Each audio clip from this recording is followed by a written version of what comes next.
అయ్యగారు వారసుడు వచ్చాడండి. బాహుబలి రాజు వారసుడు సలార్ రాజు. మహదేవపట్నం వాసులకి నమస్కారం. ప్రతి ఏడాదిలాగే ఈ ఏడాది కూడా సంక్రాంతి కోడి పందాలకి మన ఊర్లో పరిసిద్ధమైంది. ఈసారి మన సలారుడు కూడా గెలిచేస్తాడు. ఆ తర్వాత మీరు ఎమ్మెల్యే అయిపోతారు. ఇంకా మన సలార్ రాజు కనపడట్లేదా? నా సలార్ రాజు దొరికే వరకు ఈ కోడి పందాలు ఆపండి. న్యూ జాయినింగ్ మా ఎస్ఐ గారు కూడా సొటారు. నీకేమైనా చుట్టమా? చట్టం ఎవరికి చుట్టం కాదు సార్, కానీ రవి నాకు చుట్టం సార్. డ్యూటీలో ఉన్నంతసేపు మీరే నాకు సార్, డ్యూటీలో చేరడానికి మీరే నా ఇన్స్పిరేషన్ సార్. వాడేమో పర్స్ అంటున్నాడు, నువ్వేమో వ్యాలెట్ కొట్టేశాడు అంటున్నావు. ఇద్దరిలో ఎవరు నమ్మాలయ్యా? రవి ఇన్స్పిరేషన్ అన్నావు. ఇరిటేషన్ నువ్వు. వచ్చే కోడి పందాల టైంకి నా సలార్ రాజు గారు నా పక్కన ఉండాలి. సలార్ రాజును కొట్టేస్తే వచ్చే లాభం ఎవరికి? ఒకటి మహిపాల్ రెడ్డికి, ఇంకోటి సుధాకర్కి. పందాల అయ్యేదాకా సలార్ రాజు దొరకకూడదు.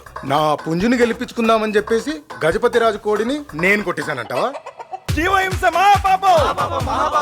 కోడి పందాలు ఆపడం కోసం సలార్ రాజుని కిడ్నాప్ చేశాడు. సీన్ రీకన్స్ట్రక్షన్ గురించి. ఏట్రా తాపీ మేస్త్రి పనులు కూడా మొదలెట్టారా?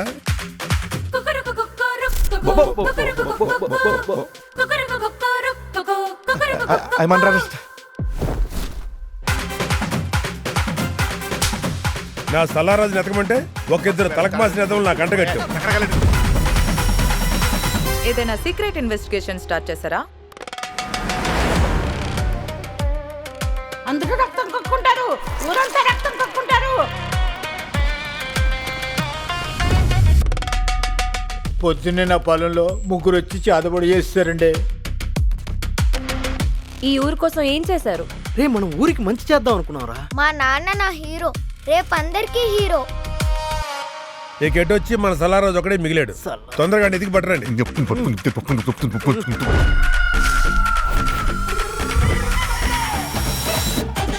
మా సలార్ రాజు నాతో ఏమన్నాడో తెలుసా అండి?